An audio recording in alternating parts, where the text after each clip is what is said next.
salut et il rechute. C'est semblable aux chrétiens d'aujourd'hui. Les chrétiens d'aujourd'hui, les feuilles sont là, la guérison est là, mais le rétablissement, il n'y a pas de fruits. Parce qu'après la guérison, il faut des fruits. Frère Branham dit que si Dieu vous guérit, c'est pour un but. C'est dans un but.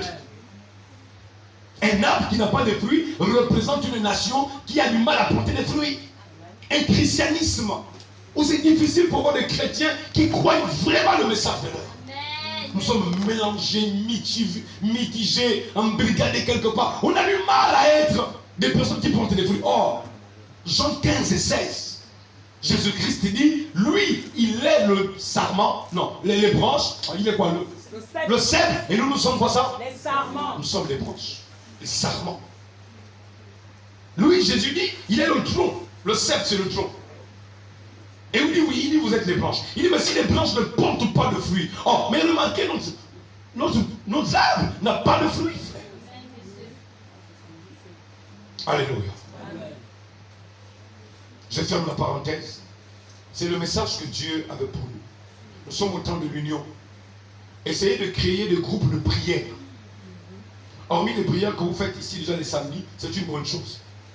Mais mon frère, quand tu vas rendre visite à un frère, ma soeur, quand tu vas rendre visite à une soeur, la première des choses que vous devez faire, c'est la prière. Amen. Que vos unions là ne soient pas des unions de venir parler des choses du quartier là-bas. Nous sommes au temps de l'union. Dieu veut travailler. Je peux entendre un amen. Amen. Tu ne parviendras pas à la justice s'il n'y a pas ce travail d'union. Et si tu veux rester de ton côté, tu ne veux pas t'unir aux autres. Je peux entendre l'amen. Amen. Comment veux-tu progresser? Pour qu'il y ait les fruits, voici exactement ce qu'ils ont dit. L'union, quoi? Travail, et quoi ça? La justice, ce sont les fruits. Vous n'avez pas encore lu Paul qui parle des fruits de la justice? Si Paul parle des fruits de la justice. Nous voulons voir Dieu nous faire progresser dans la foi, nous faire arriver à ce sommet où les choses changent complètement autour de nous, où notre vie s'améliore de temps en temps. Mais si nous ne sommes pas unis, frère, si avec nos familles, je reviens encore sur ça, j'ai parlé de cela dans la semaine, si avec nos oncles et tantes, frères et sœurs, nous avons du mal à nous réconcilier, à nous demander pardon, à pardonner au plus profond de nos êtres, si l'unité de la famille, qui est l'unité de base, n'y est pas, ça ne sert à rien de venir faire le colère à un frère quand toi et moi nous sommes unis. Parce qu'avec ma propre famille de sang, je ne suis pas uni. Amen. Alléluia. Amen. Donc faisons un effort. Et vous verrez que même Jésus, dans la vie avec Dieu, mon Père et moi, nous sommes quoi? Un. Même pour que le Mashiach, le Messie Jésus, entre en scène, il devait être un avec le Père. Il dit, le Père et moi, nous sommes unis. Et les œuvres que je fais, le travail que je fais, ne vient pas de moi, mais du Père. Or, les œuvres, c'est le travail. Alléluia. Amen. Dans Jean 6, il dit, travaillez, non pas pour la nourriture qui périt, mais pour celle qui subsiste pour la vie éternelle. Dans avec Dieu, il y a du travail. L'apôtre Paul dit, je crois que j'ai lu ça dans la semaine, Paul dit, nous travaillons avec Dieu. Quand j'avais tout à la prison vendredi, il dit, nous travaillons avec Dieu. Donc, laissons maintenant le côté naturel de la chose, de l'état gabonais, du comportement gabonais. Toi, tu n'es plus gabonais. Ta vie doit changer. Mais on ne peut pas te montrer comment tu étais embrigadé. Tu étais dans un bateau sombre. Alléluia. Amen. Et Dieu t'a fait sortir de ce bateau. Amen. Dieu t'a fait sortir du deuil. Amen. Ce matin, je peux te dire, maintenant, tu es l'épouse du Seigneur Jésus-Christ. Amen. Il est le capitaine en chef du bateau dans lequel tu es monté maintenant. Amen. Tu es descendu d'un bateau pour monter dans un autre bateau. Amen. Parce qu'après ça, c'est comme si les choses ne vont plus avancer. Et un bateau qui n'est pas sur mer, mais qui est assis sur le sable de la mer, ça signifie beaucoup, mon frère. Amen. Amen. Amen. Alors, est-ce que là, je parlais d'un gouvernement? J'ai indexé X, Non. Y. Non. Je parle de nous-mêmes. Amen. Je vous montre comment nous-mêmes, nous étions dans un bateau, dans une nation, dans un deuil.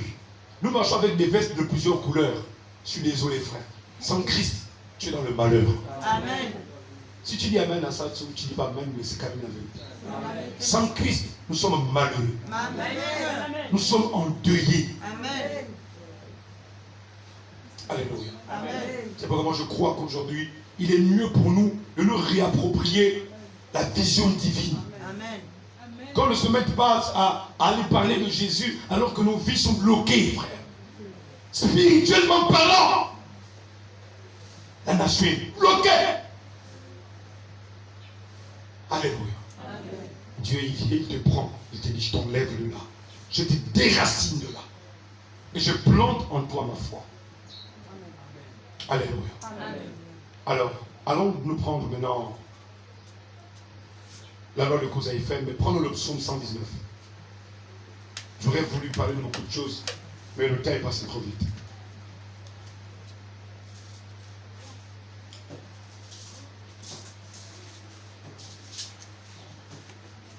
Je disais que j'allais prendre sur la providence.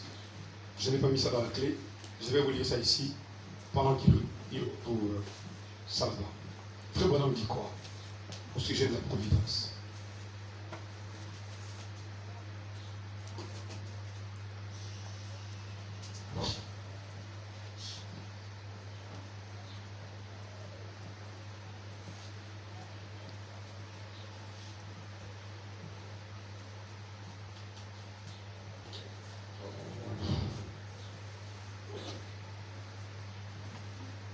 Si tu as retrouvé, non, va dans mon fichier, va directement dans mon fichier. Là-bas, j'ai sélectionné déjà tout ce qu'il y a.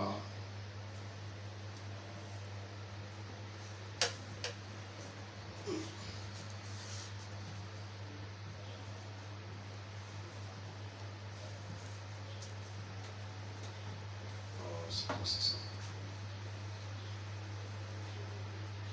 Ok. Parlant de la providence, le prophète dit ceci. Dans le message sentinelle, qu'en est-il de la nuit? Prêché le 30 11e mois 1958. Le prophète dit, je crois que tout marche selon la providence de Dieu. Il pose la question. Ne le croyez-vous pas? Écoutez, hein. Il dit, je crois que c'est pour cela que cette jeune fille est ici. Je crois que c'est pour cela que vous êtes tous ici. Je crois que c'est pour cela que je suis ici. Ici où? À l'église. Amen. On ne vient pas à l'église parce qu'on pense que les choses qui arrivent par hasard. Et quand les choses arrivent dans une nation, ça passe par-dessus la tête. Et on ne voit aucun message de ce que Dieu nous envoie comme message. Ce n'est pas normal. Dis à quelqu'un, ce n'est pas normal. Et dans le message, vous devez naître de nouveau. Le 31, 12e mois 1961. Paragraphe 16. Frère Bonhomme dit, comme c'est donc étrange la manière dont, dans sa très sage providence, la manière dont il fait marcher les choses, on dirait que l'amour donne un drôle d'impression. Non, une drôle d'impression. Et après il dit non, mais plutôt une drôle de réaction. Ainsi, je regarde parmi les gens, il m'a appelé à être son serviteur, et comme il m'a appelé à être son serviteur, je regarde parmi les gens, je vois le péché s'y glisser. Je dois alors de tout mon être m'y acharner. Parce que la providence veut que, quand je comprends le dessein de Dieu, je vois ce qui arrive dans la vie des gens, je dois m'acharner contre le péché. Or, l'une des choses qui fera que Dieu, par la loi de cause à effet, accomplit son dessein, c'est l'union, le travail, pour qu'il y ait justice des fruits de Dieu dans ma vie. Amen. Il me faut sortir d'une nation pour entrer dans une autre nation. Amen. Disons comme ça, sortir de la nation gabonaise temporelle pour entrer dans la nation gabonaise spirituelle. Amen. Celle qui ira récolter les fruits auprès du Seigneur Jésus.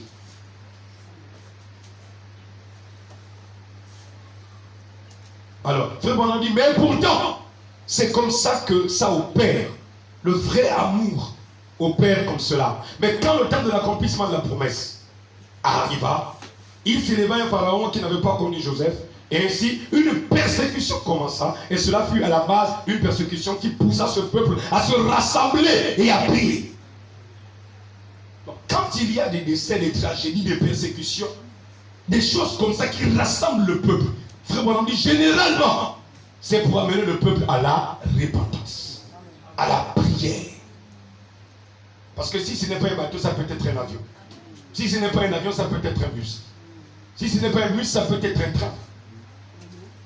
Et la persécution renforce toujours la cause.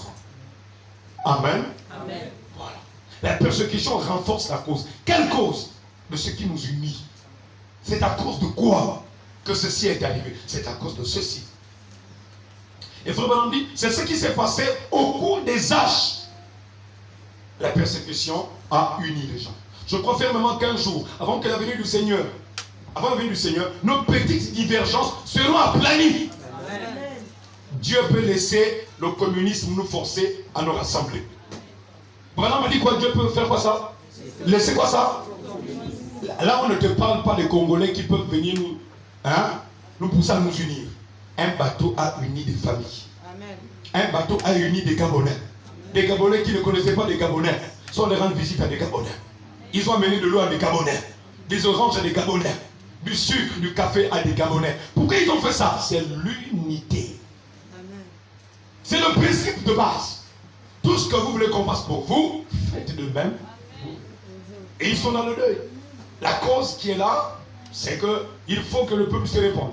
Il faut dire ceci. Mais il se produira quelque chose qui fera que nous serons des mêmes cœurs et d'un commun accord. Bon, il n'a pas précisé la chose. Branham dit, généralement quand la persécution arrive, et tout au long des âges, ça rassemble les gens, ça les amène à prier. C'est ce que j'ai vu de mes yeux. Les gens n'avaient pas honte. Oh, nous sommes à la télévision, il y a un film, on va prier. Non, ils étaient libres. Pourquoi? C'est la cause qui les a rassemblés. Mais pourquoi c'est arrivé? C'est à cause de la chute du bateau. À cause du deuil. Mais il se produira quelque chose qui fera que nous ferons des mêmes accords. Nous serons des mêmes accords. Si maintenant nous ne pouvons pas avoir la foi pour la guérison, comment allons-nous avoir la foi pour l'enlèvement? Il dit, il nous faut d'abord avoir la foi des petites choses. Amen. Avant d'avoir des grandes choses. Alléluia. Amen. Nous voulons la loi de cause à effet. Mais William Branham dit, mais vous ne comprenez même pas les petites choses. C'est-à-dire, Dieu vous envoie un malheur et vous envoie un message dans le malheur. Les enfants sont en train de mourir, oui, mais quel est le message? Le Messie est né. Mais toi tu restes avec les pauvres enfants, les pauvres femmes. Celle-là c'était sa première grossesse. Elle a mis du temps pour enfanter. Elle a eu un enfant. Ne reste pas avec la cause de l'enfant qui est mort. Amen. Je peux entendre un amen. Amen. Ouais, nous sommes parfois trop charnels, Oui. émotionnels, temporels. Au lieu de voir ce que Dieu nous envoie comme message, Amen. nous restons terrestrement terrestres. Ça va? Il nous faut d'abord avoir la foi pour les petites choses avant les grandes. Il y aura donc quelque chose qui se fera. Amen. Quoi? Branham ne précise pas. Amen. Mais il dit ceci. Il donne des indices. C'est que Dieu fera par des petites choses. Tu veux voir quelque chose arriver dans ta vie? Je te dis la petite chose qui est simple. Commence à t'unir. Va réconcilier tes liens avec ta famille. Amen. Repars, apprendre à respecter l'homme qui vit avec toi et qui te nourrit. Amen. Sache parler avec beaucoup de gentillesse et beaucoup d'amour et de compassion. Amen. Libère ton esprit et si ton âme est renfermée, il y a trop de choses dans ton cœur, déverse ton âme devant le Seigneur. Amen. Et va dire à quelqu'un ce qui ne va pas, Amen. mais avec la manière. Amen. Parce que tu veux régler ta vie devant le Seigneur. Amen. Parce que la bénédiction de cause à effet n'aurait effet que quand toi tu iras te repentir. Amen. Or la repentance, ce n'est pas l'homme qui s'imagine, qui dit des choses seulement par la tête, mais ça doit être le cœur. Si ce n'est pas fait par le cœur, la loi de cause à effet ne te donnera pas ce que toi tu veux. Amen. Or la petite chose qui est simple, c'est l'unité. Amen. Mais c'est même la chose de base, parce que l'unité c'est l'amour. Amen. Le plus grand travail du chrétien, c'est d'aimer son frère. Si le pasteur Steve m'a offensé, alors je commence à lui regarder n'importe comment. Et si je vois une chemise à Motoki qui peut bien aller, je ne peux pas le lui acheter. Pourquoi? Parce qu'il m'a offensé. Au contraire, pour blesser le diable et lui prouver que j'aime mon frère, si j'ai vu une, je chercherai une deuxième. Et je viendrai lui dire, pasteur Steve, je t'offre deux chemises. Ce sera un signe d'amour. Que réellement, j'ai vaincu ces démons de colère. Amen. Et après, la loi de cause à effet fera que Dieu verra que je me suis vraiment libéré. Amen. Au point où ce ne sont pas les lèvres, mais j'ai mis en gestation ma foi en œuvre. Comme je disais, en action. J'en dis n'adorer pas seulement en parole, mais adorer aussi en action. Amen. Nous adorons beaucoup, nous prions en parole. Mais où sont les actions? Alléluia. C'est pourquoi cette parole de Dieu dit, tout ce que vous voulez que les hommes fassent pour vous, faites de même pour eux. Et il dit, je rendrai à chacun selon ses œuvres. Dans l'autre verset de Jérémie, il dit, je rendrai à chacun selon les œuvres de ses mains. Les œuvres de quoi ça? Voilà, tu as fait quoi avec tes mains? Il faut donner. Il faut faire. Tu ne fais rien, tu ne travailles pas. Dieu merci qu'on travaille avec les mains. Alléluia. Il y a quelqu'un qui travaille avec les mains. Ouais. Dans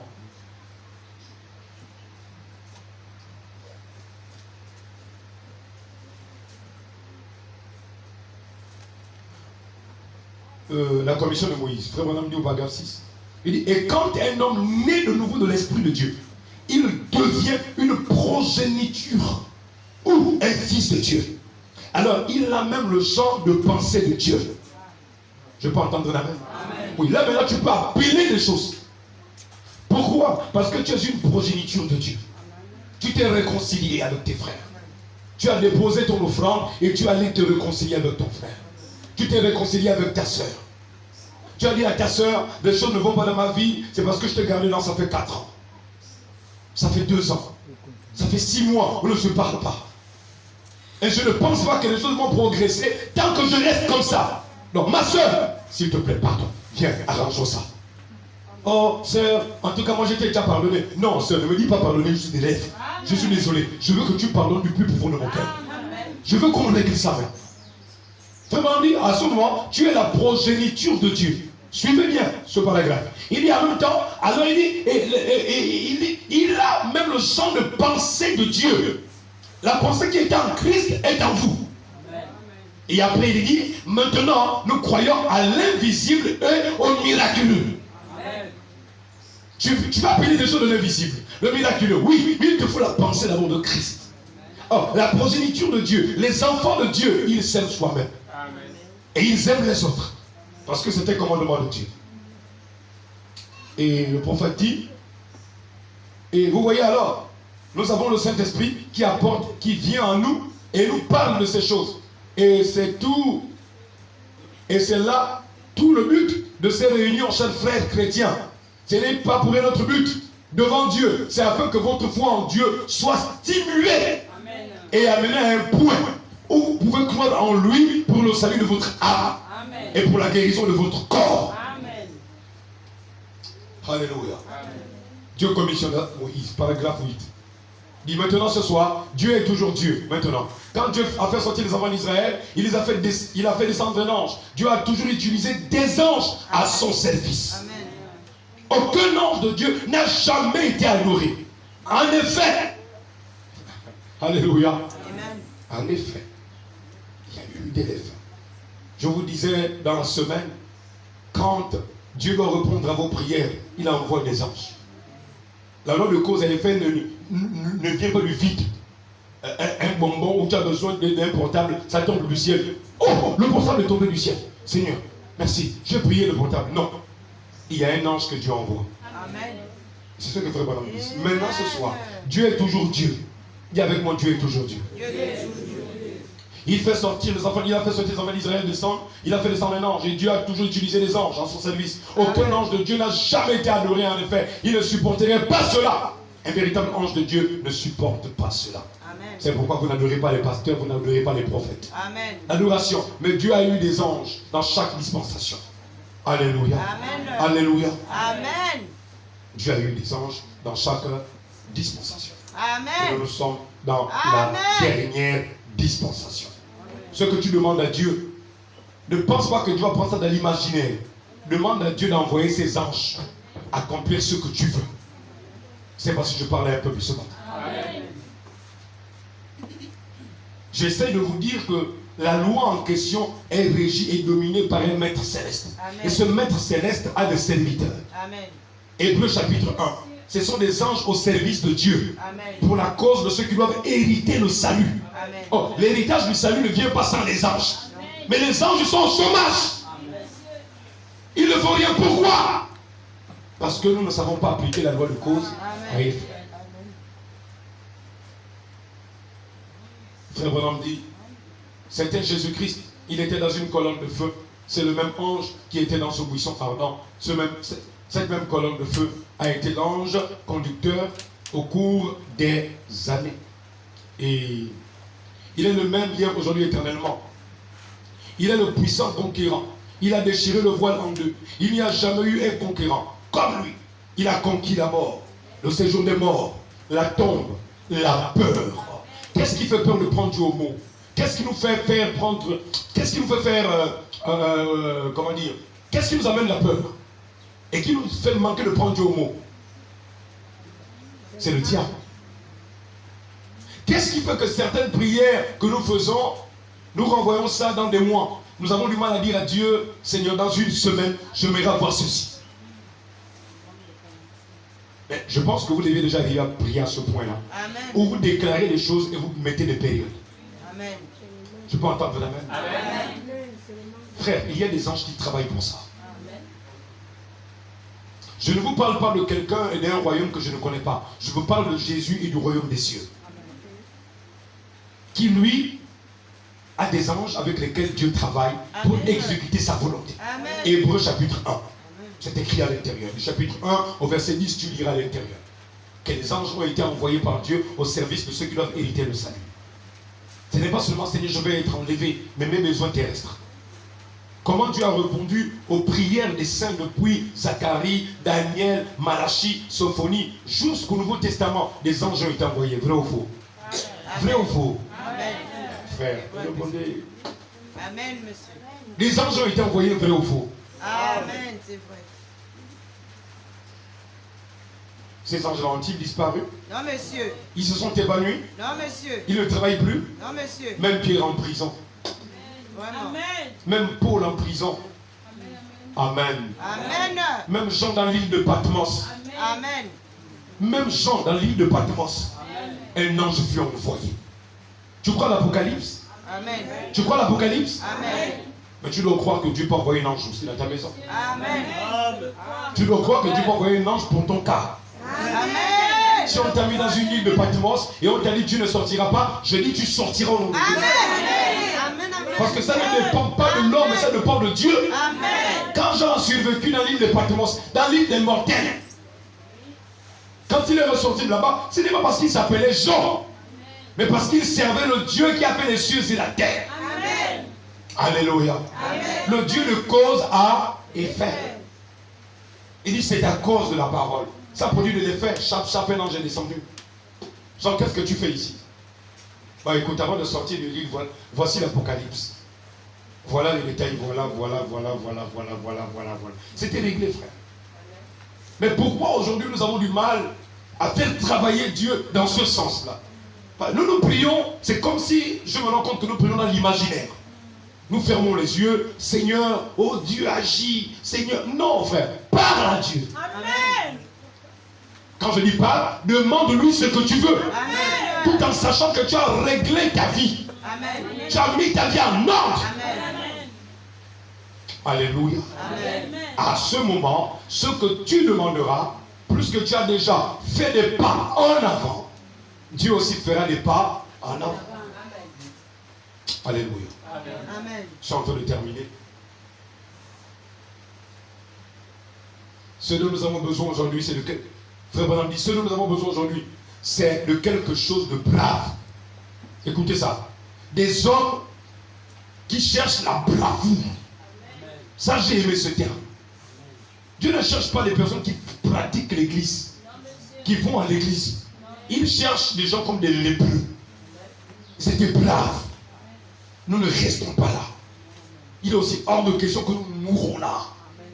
Or, dans la ville, personne n'a parlé comme oh, moi je vais manger mon dernier plat, je vais mourir. Un peu comme la veuve de Sarepta. C'est mon dernier repas, je vais mourir. Et ils ont dit non, non, ne meurs pas là. Comment vous ne mourrez pas? Non, non. Nous allons aller chercher la nourriture. S'il faut se battre, on va se battre là. Comme nous sommes lépreux, on va tout faire pour chercher à les toucher. Et comme quelqu'un ne voudrait pas que le lépreux touche, quand tu touches, il fait tomber le pain, je ramasse le pain. Amen. Ils avaient sûrement des techniques dans la tête qu'ils allaient employer. Mais Dieu s'était arrangé. Amen. De sorte que la providence avait prévu une nourriture en abondance. Amen. Mais qui avait fait résonner les pas? Les anges qui venaient avec eux, c'était qui ça? Les mêmes anges qui étaient avec qui ça? Élie. Avec qui ça? Élisée. Si les lépreux ont eu une délégation des anges pour l'effet de la parole de Dieu, Père éternel, quand nous marchons, nous allons au travail. Quand nous marchons, nous allons au village. Ça va? Amen. Même si tu es dans le village du Nigeria le plus sorcier, tu ne parles plus la même personne. Amen. Moi, si je vais du côté de maman, au Togo, dans la ville où il y a plus de vaudou, je ne crains rien. Amen. Tu sais pourquoi? Les anges marchent avec moi. J'en suis conscient. Je n'ai pas besoin de faire un rêve. Je n'ai pas besoin de... Oh, attends. Est-ce qu'il y a des anges? Attends. Pas besoin de ça. La Bible me le dit, je crois ça. Branham dit, Dieu cherche des hommes qui ont de la bravoure. Un homme cherche quelqu'un qui peut se tenir au front. Qui sera quick. Bon, là je n'ai pas compris le mot quick en question. Qui sera quick? Il est, oh Dieu, hâte le jour. Ah, pasteur Steve vient dire ça. Pendant que nous sommes en train de terminer. Oh Dieu, hâte le jour, bientôt où les hommes seront ce qu'ils prétendent être. Donc, Branham dit, Seigneur, amène ce jour vite. Amen. Ou si quelqu'un dit qu'il est chrétien, on veut voir ça. Amen. Si quelqu'un dit qu'elle est chrétienne, on veut le voir. Amen. J'en dis pas en parole seulement, mais aussi en action. Amen. Continue. Les hommes, si vous êtes un pécheur, dites que vous êtes un pécheur. Amen. Les hommes, si vous êtes un pécheur, dites que vous êtes un pécheur. Ne venez pas mettre les gens en église. Amen. Amen. Suivez bien. Soyez honnête à ce sujet. Soyez honnête à ce sujet. Et arrêtez de vous cacher derrière l'église. Oh Dieu. Amen. Tu peux relire ça. Moi, ça va toucher. Les hommes, si vous êtes un pécheur, dites que vous êtes un pécheur. Soyez honnête. On saura que pour l'instant, tu n'as encore rien compris. Amen. Donc, tu fréquentes l'église et Dieu va t'aider. Amen. Tu es honnête. C'est ça. Voilà, soyez honnête. Amen. Nous allons prier pour toi. Mais ne fais pas croire que tu crois. Amen. Amen. Amen. Et c'est pas moi, c'est Branham. Il dit, et vous venez vous cacher derrière l'église. Hein? Amen. Vas-y. Soyez honnête à ce sujet et arrêtez de vous cacher derrière l'église. Le manteau de l'église. Je suis membre de tel et tel. Honte à vous. Quoi ça? Honte à vous. Quoi ça? Honte à vous. Il dit arrêtez de dire que vous êtes chrétien alors que vous n'êtes pas chrétien. Arrêtez aussi de jouer aux croyants alors que vous ne vivez pas cette foi. Vous venez, vous prenez un manteau. Il dit le manteau de l'église. Oh, je suis chrétien. Mais votre vie prouve le contraire. Tu prends le costume. Oh, je suis du message. Frère, ça ne signifie rien. Si ta vie ne suit pas, les actes ne suivent pas, ça ne signifie rien. Faut vraiment dire, hein? Il faut arrêter ça. Quoi ça? Arrêtez. Soyez honnête à ce sujet et arrêtez de vous cacher derrière l'église. Le manteau de l'église. Je suis membre de tel et tel. Honte à vous. Honte à vous. Si vous n'êtes pas un chrétien, confessez que vous n'êtes pas un chrétien. Est-ce que ce n'est pas clair? Amen. Tu sens que tu n'es pas encore arrivé. Amen. Ou, en fait, tu as essayé, mais ça n'a pas marché. Amen. Par exemple, sois honnête avec toi-même. Amen. On t'aide de venir à l'église, on n'a même pas besoin de t'excommunier. Amen. On prie pour toi de manière à ce que Dieu t'accorde le salut pleinement. Amen. Je peux entendre un amen. Amen. Ma soeur, honte à toi si tu ne vis pas cette vie chrétienne. Amen. Mon frère, je suis en train de terminer. Si Dieu doit accorder un jour nouveau dans nos vies, c'est parce que nous sommes d'abord honnêtes avec nous. Amen. Là où ça n'a pas marché, dis que ça n'a pas marché. Amen. J'ai aimé la simplicité de ce que voilà. Amen. C'est comme c'est dit, c'est comme ça que moi je crois ça. Amen. Ouais, ici là on n'a pas besoin d'interpréter. Non, là il est clair. Il est clair. Soyons ce que nous sommes. C'est ça. Répétons ce que nous sommes. Et il y a aussi ce que nous ne sommes pas. Disons que nous ne sommes pas ça. C'est ça. Ça règle la question. Au moins j'avance dans ma foi. Ouais. Toi aussi tu avances. Et si je te vois un jour dans un bar en train de boire une bière, ça ne va même pas me choquer. Ouais. Ben moi tu m'as déjà dit que tu as du mal à arrêter ça. Et ça, si je te vois en train de te draguer ou d'être embrassé par quelqu'un ou par quelqu'un en route, ça ne va pas me choquer. Je sais que tu m'as averti que tu es encore possédé par un démon de Jézabel. Amen. Non, je serais malhonnête de te critiquer à l'église. J'irai prier. Oh Seigneur, je pensais que c'était cette semaine qu'elle devait changer. Seigneur, change ma soeur. Je serai honnête de prier pour toi jusqu'à ce que Dieu te délivre. Amen. Au moins, nous sommes honnêtes. Alléluia. Si nous quittons d'une nation au voile noir pour entrer dans l'admirable lumière du Fils de Dieu, je vous en prie, ne faisons pas mentir Jésus. Je vais m'arrêter là. Je suis un peu épuisé. Ne faisons pas mentir Jésus. Amen. Ne faisons pas mentir Jésus. Amen. Tout ce que j'avais préparé, je n'ai pratiquement rien dit parce qu'il fallait terminer ce message sur l'armoirie de notre pays. Lèvons-nous, nous allons prier. Frères, sœurs et frères, j'ai soif de voir une église qui vit ce qu'elle dit. Vous voyez, le résumé de tout ce que je vous ai prêché là depuis la semaine passée, c'est ce que je viens de vous dire en parenthèse là, avec cette déclaration de